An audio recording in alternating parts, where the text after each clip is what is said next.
Bueno, muy bien, seguimos en este programa que tiene una pregunta como nombre, ¿en dónde estamos? Intentamos, bueno, honrar esa pregunta, intentamos honrar el proyecto de Libertas, que tiene que ver con todo esto que hablábamos, que está vinculado a nuestras libertades, que está pensado de acuerdo a la divulgación, a la enseñanza de la democracia, de la libertad, y que es un emprendimiento de varios amigos y de muchos más que se van sumando, como todos los columnistas de este programa. Debo decirles también que hoy no está con nosotros el doctor Felipe Schipani, dado que empezó un tratamiento médico, nada grave, pero un tratamiento médico que le exige cierta gimnasia, ciertas actividades físicas, y va a estar con nosotros los días martes. Eso será a partir de la semana que viene, dado que mañana ya tenemos agendada dos notas importantes. Una con César Vega, vamos a seguir hablando del tema de la Ruta 5, qué pasa con la Ruta 5 y UPM, y por otro lado vamos a conversar con el diputado Gianoli respecto a Montevideo, cómo ve la Montevideo, ya como departamento, ¿no? En calidad de diputado, representante del Partido Nacional, con quien hablamos muy afablemente, a cara descubierta y con los pies en la tierra, hablando concretamente de temas que hay en nuestro país, de realidades de nuestro país, con el diputado Gabriel Gianoli, a quien le mando un saludo, como también, por supuesto, a César, ¿no? César Vega, con quien también se habla francamente. Mirá, y me acuerdo del programa que está en la tarde, en la 40. Bueno, vamos con estas consideraciones. Antes les digo a todos ustedes que estamos por Facebook, ¿eh? ¿En dónde estamos? Ese es el nombre de nuestro Facebook para el mundo, ¿en dónde estamos? También vamos hacia el mundo por radionacional.com.uy. Estamos precisamente en CX30 Radio Nacional, 11:30 AM por aire. Por Twitter, @en donde estamos, por Instagram, en donde estamos Uru, y todo esto lo podés ver en nuestro canal YouTube, mirá en dónde estamos, columna por columna, trabajo impecable de Mariana Peralta y Alejandro Barreto, junto también a Damián, haciendo el trabajo de producción técnica para que ustedes después puedan disfrutar todo este material, puedan entender lo que se dice más en profundidad, moviendo el cursor, ¿viste? Cuando ves un video de YouTube, hacia atrás, un poquito hacia adelante, o también para que tengas la oportunidad de aburrirte, decir, che, qué bodrio esto, y lo saco, pero por lo menos saber que existe un programa que se llama ¿En dónde estamos? Bueno, entra a nuestro canal YouTube, mirá en dónde estamos. Y si te interesan los temas que vamos desarrollando con nuestros columnistas, cada uno de los temas, estas editoriales, bueno, te podés suscribir también. Mirá en dónde estamos, es nuestro canal YouTube. Este ciclo de editoriales y análisis sobre un sistema sindical libre en Uruguay tiene por finalidad difundir conceptos que sean valederos sobre temas referentes a las relaciones de trabajo que asumen la modalidad colectiva. Por efecto del surgimiento de manifestaciones de autonomía colectiva en determinados colectivos laborales, explicando la forma en que deben configurarse los diversos componentes de la libertad sindical y de la negociación colectiva libre, que sea voluntaria e informal. La negociación sindical debe ser libre, voluntaria e informal, respetando el principio del derecho de la autonomía de la voluntad. Esa autonomía de la voluntad, que es el principio que se aplica cuando estableces un contrato, cuando tenés una relación contractual, sea de contratos civiles, de contratos comerciales. Bueno, es exactamente igual. En nuestro Estado de Derecho, todo funciona sobre la base del principio de la libertad de la voluntad, la autonomía de la voluntad. Y considero que este tema es de vital importancia para la vida institucional y para la vida económica del país. Y estaríamos abordando aquí, como sociedad, un asunto de trascendental importancia dentro de nuestra historia, como república, e incluso como un indicador de madurez democrática de parte de nuestra sociedad toda. En tanto sigamos víctimas de la naturalización institucional de un sistema sindical corporativo y reglamentario, de estirpe fascista y corporativa, no podremos avanzar hacia un derecho sindical que respete los principios naturales de la libertad individual y colectiva en un Estado de Derecho. No podremos forjar en lo sucesivo y ante nuevas generaciones un sentimiento unitario de nación.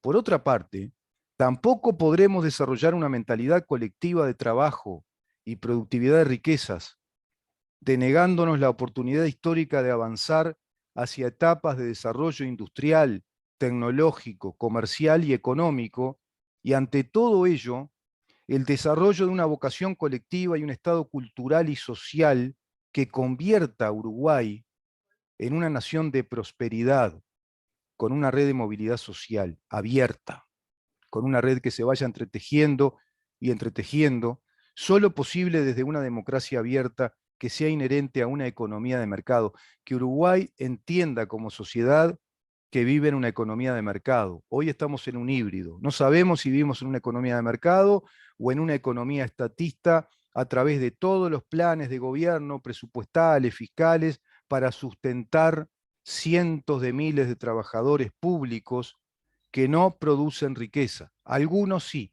pero muchos no. ¿Y dónde se produce la riqueza? En la actividad privada. Y la actividad privada está ahogada desde hace mucho tiempo, no desde ahora, desde hace mucho tiempo, ahogada por el peso tributario que ejerce el Estado uruguayo para sustentar la actividad pública, especialmente la administración central, engrosada en sus filas, con esa burocracia enorme que tiene nuestro país, y engrosada en todas las intendencias de nuestro país, muy especialmente la de Montevideo y también la de Canelones, que no condicen con la realidad de la producción de riquezas del país.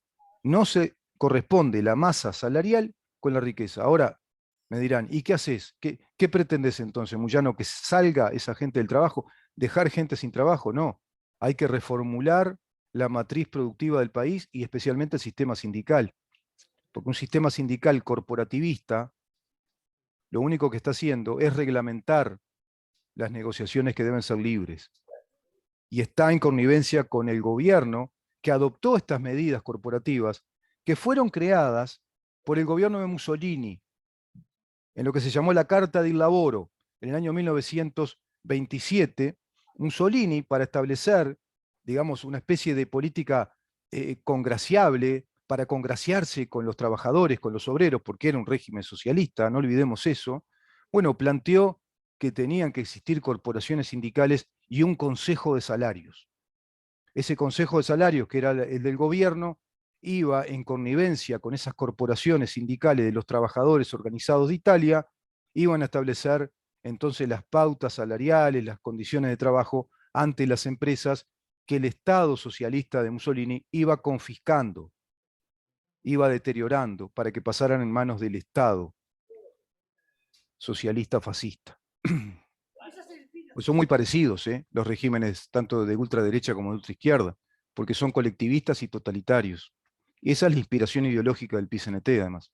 Pero también es la inspiración, de algún modo, de nuestro país, porque en el gobierno de Sanguinetti se asume el tema de los consejos de salarios que fueron establecidos, implantados en el gobierno de Amézaga, por allá por la década del 40, ante disturbios o distorsiones de la economía, que eran como paliativos.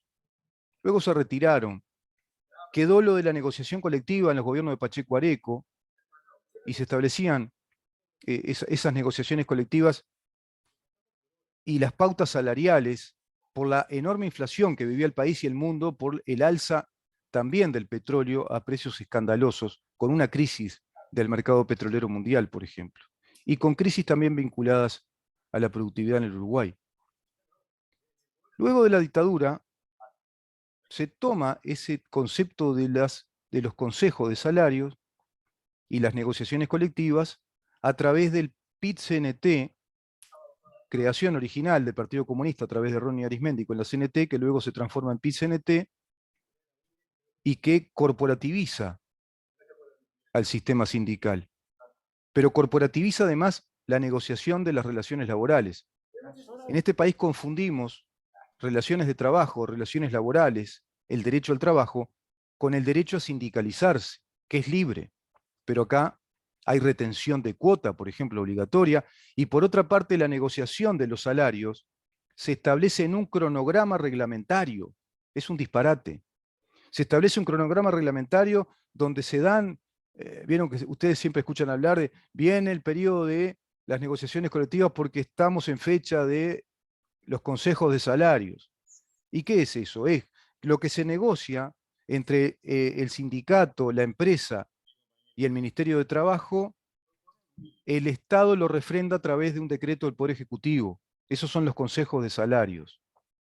Se establece por decreto, como si fuera por ley, y también el gobierno lo puede hacer como privativo, como cuando hizo ahora los ajustes salariales. Pero toda la actividad de las relaciones laborales está reglamentada en nuestro país, no es libre, es reglamentada. Si un grupo de muchachos que trabajan en tal lado quieren juntarse y decir vamos a hacer este reclamo, o espontáneamente nos sindicalizamos, nos organizamos, no tienen peso, no tienen fuerza, no los van a reconocer, porque ya está establecido reglamentariamente quiénes van a esos consejos de salarios, quiénes integran esas mesas de negociaciones colectivas, y quiénes son. Las figuritas repetidas, los de siempre, la casta de los sindicalistas. En este país no solo hay casta política, hay casta sindical. De eso se olvidó Javier Milei, ¿viste? Cuando habla de la casta política.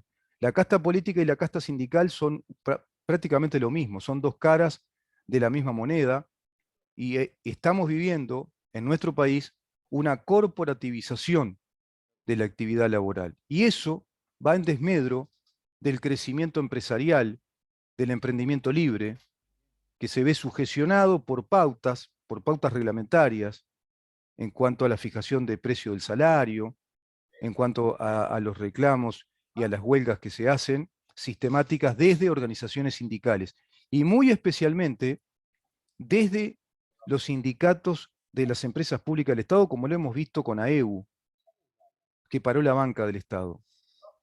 Cuando los servicios del Estado, hay un concepto jurídico interesante acá a desarrollar, los servicios del Estado en sí mismos tienen que ser considerados esenciales, porque si no, ¿para qué los cumple el Estado esos servicios? ¿Para qué cumple el servicio bancario o financiero si no lo considera esencial? ¿Y por qué nos damos el lujo de que paremos nuestros bancos públicos durante 3, 4 días? Fue en enero, en febrero, lo pueden hacer de otra vez. ¿Y por qué? Y además como una medida colectiva que obviamente rompe con cualquier libertad individual. Ahora, el artículo 392 de la Ley de Urgente Consideración establece esa libertad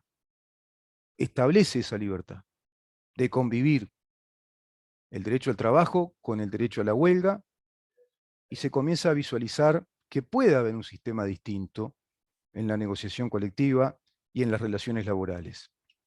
En un sistema de relaciones laborales colectivas verdaderamente fundado en la libertad sindical como derecho individual de las personas, porque el derecho al trabajo es un derecho adquirido, los derechos que te va dando ese trabajo son derechos adquiridos estrictamente individuales, no son colectivos. El derecho a sindicalizarse es un reconocimiento que la Constitución hace en cuanto a ejercer colectivamente, si vos querés, el reclamo de tus derechos, que son laborales. Pero tus derechos son individuales, estrictamente personales, individuales. Tenés el derecho a organizarte sindicalmente si querés. Tiene que ser libre. Entonces, de acuerdo a esto, hay que articular una forma equilibrada en cuanto a los intereses que están presentes en el mundo del trabajo, que es un mundo evidentemente diverso, complejo, dinámico, muy complejo, y que seguro es necesario que existan las organizaciones sindicales. Seguro que es necesario que las organizaciones sindicales estén presentes para darle más fuerza de negociación a un conjunto de trabajadores. Suele mencionarse como negociación colectiva a un sistema que esté basado en el encuadramiento sindical, pero en nuestro país es un encuadramiento sindical clasista de toda la estructura productiva, laboral y empresaria. Por lo tanto, no es un sistema sindical que colabore realmente con un sistema de producción, que entienda realmente de economía de mercado o la economía capitalista, como acuñó una vez un teórico ruso del marxismo para denostar la economía de mercado. Porque capitalismo hasta suena feo, ¿viste? Pero como es un discurso clasista, evidentemente no va a colaborar con la empresa. Bueno, esto es lo que ocurrió con la Carta del Laboro, que se estableció por el fascismo, encabezado por Benito Mussolini en Italia, en aquella década de 1920, concretamente en 1927. Ese sistema, que constituye el corporativismo sindical de Estado, elimina totalmente la libertad sindical individual en cuanto impone el encuadramiento general de todos los trabajadores. ¿No te resulta familiar? Y como lógica consecuencia, la huelga deja de ser un derecho individual, sino que pasa a ser una conducta impuesta, tanto para su iniciación como para el transcurso de la huelga y su finalización. Es decir, una medida de huelga hoy en nuestro país está programada por un colectivo sindical que ya la pautó en su inicio, en el decurso de esa, o el transcurso de esa huelga y cuándo va a finalizar.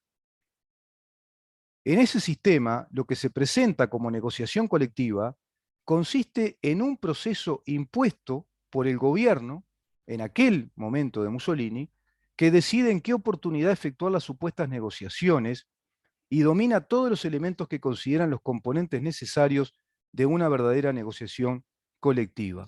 Era para presionar las empresas de aquel entonces y tener sindicatos fuertemente organizados en favor del gobierno de Benito Mussolini. El gobierno es el que elige a quienes sean los interlocutores, y en nuestro país es exactamente igual. El gobierno elige los interlocutores.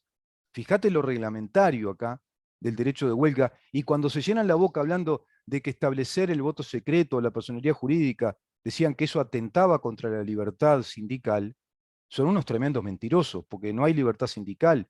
El sindicalismo en nuestro país es reglamentario, corporativista, y está sometido a las reglas que establece nuestro propio Estado. Y no responde al convenio que suscribió nuestro país, que es el convenio número 98 de la Organización Internacional del Trabajo, que después vamos a ir a él. Además de ello, el gobierno clasifica las actividades por ramas, ¿verdad? Tenemos sindicatos por ramas de actividad. No hay sindicatos por empresas, que sean esos sindicatos que estén compenetrados en la realidad de la empresa, que convivan a diario con la empresa, que sean los trabajadores de esa empresa en todas las dimensiones de la misma y que estén muy por dentro de lo que está pasando y que tengan esa posibilidad de negociación mucho más fluida, directa, franca, sino que es un sindicato único por rama de actividad que está instalado en todas las empresas de esa rama de actividad. Eso también es corporativizar a la actividad sindical en materia de relaciones laborales. Y el gobierno sí clasifica entonces por ramas, definiendo de tal manera la unidad de negociación, determina los temas que se van a negociar. Vieron que siempre están hablando de esto y se habla de esto con total naturalidad, ya está naturalizado en el país. Escuchás a Marcelo Abdala o al ministro y en ese sentido están totalmente de acuerdo. Hablan de los temas a negociar, los temas que se van a fijar en las mesas de negociaciones y por supuesto que llegar a un acuerdo de acuerdo a la complejidad de cada uno de esos temas que se van a poner en esas mesas de negociaciones colectivas, que están regladas, que se establecen de parte del Estado, que el Estado reconoce los interlocutores, solo el Estado dice quiénes son los interlocutores, y en ese sentido entonces se desarrollan esas negociaciones colectivas que no son libres, son corporativas, y se baja línea a todos los trabajadores de lo que se resolvió en materia de salarios, en materia de calidad laboral, en materia de seguridad laboral, etcétera, etcétera. Y finalmente, basado en facultades de gobierno, se asignan las condiciones resultantes precisamente de esa negociación, ese bajado a tierra. En consecuencia, se torna indispensable para mí, pienso, creo que para muchos de ustedes, para los que me asesoran en todo esto, tengo asesores letrados de lujo, vamos a ir conversando este tema también con el doctor Eduardo Luz, con el doctor Gustavo Subía, vamos a consultar a especialistas en este tema, vamos a seguir con estas editoriales de análisis que son, digamos, consecuencia de lo que voy estudiando, analizando y de lo que me van asesorando letrados, te repito, de alto nivel en nuestro país, porque antes de que cometan la burrada de blindar, de darle un blindaje legal a este corporativismo sindical. Van a blindar este corporativismo sindical al establecer las personerías jurídicas de estos sindicatos preexistentes, muchos de ellos sin personería jurídica, y van a blindar este sistema corporativo de consejo de salarios y negociaciones colectivas, y seguramente el voto secreto estará vinculado a la elección de autoridades sindicales. Su resultancia, bueno, tiene que ser entonces coherente con estos conceptos corporativos. Supongo yo que será por ahí la reforma que este gobierno quiere hacer respecto a las leyes sindicales de la personería jurídica y del voto secreto. Fíjense ustedes que de acuerdo a este panorama o a este análisis, que pretendo sea más completo, más profundo, más realista respecto a lo que es un sistema sindical, no aporta nada hablar de personería jurídica o de voto secreto. ¿Es necesaria? Sí, claro, tendría que haberse planteado como una condición necesaria desde el comienzo. Claro que es necesario que toda organización colectiva, sea sindical, sea empresarial, sea civil, tenga personería jurídica. Claro que es necesario para que el Estado tenga un control de la actividad. Además, al tener personería jurídica se fija el objetivo de esa organización, en este caso sindical. ¿Cuál es el objetivo? Por lo tanto, tendrá que tener estatutos que fijen, que delimiten el objetivo de esa actividad sindical. No podrá salirse de esos objetivos si no tendrá sanciones. ¿Qué quiero decir con esto? Que va a tener una actividad que sea natural a esa organización, de acuerdo al objetivo para el cual fue creada, tendrá que cumplir actividades estrictamente sindicales, básicamente son las relaciones laborales, y a su vez su fuente de recursos debe ser necesariamente, en estricto sensu, si vos querés, el aporte de sus adherentes, que además sus adherentes deben ser libres en la decisión. Los que libremente se afilien al sindicato, es decir, el aporte de sus afiliados, es la fuente de recursos que tiene ese sindicato para defender los derechos de los trabajadores. ¿Viste qué sencillo que es y cómo complejizaron todo? Y hoy son grandes figuras públicas y se creen los grandes señores del quehacer político del país, cumpliendo una actividad política y no estrictamente sindical, porque no están por dentro de la realidad de cada empresa, de cada lugar de trabajo, en lo rural, en las pequeñas y medianas empresas, sino que están corporativizados y manejan lineamientos generales que van a negociar con el gobierno. A los uruguayos, ¿qué nos interesa saber si se va a blindar esto con personería jurídica además y con voto secreto? Cuando tiene que ser cambiado el sistema sindical respondiendo a lo que dice la Constitución de la República. Vamos a seguir, el tema es larguísimo, tiene muchas partes, este estudio que yo hice, hoy se los presenté, aproveché a hacerlo porque es el día en el que tengo espacio para hacerlo, después ya vamos a ir a otros temas, y seguro que podamos retomarlo quizá el día jueves o viernes, conversando esto mismo con el doctor Luz, y quizá si tengo la fortuna de poder hacerlo con la doctora Graciela Bianchi. Nos vamos Damián, nos reencontramos mañana a partir de las 10 de la mañana para preguntarnos en dónde estamos. Chau.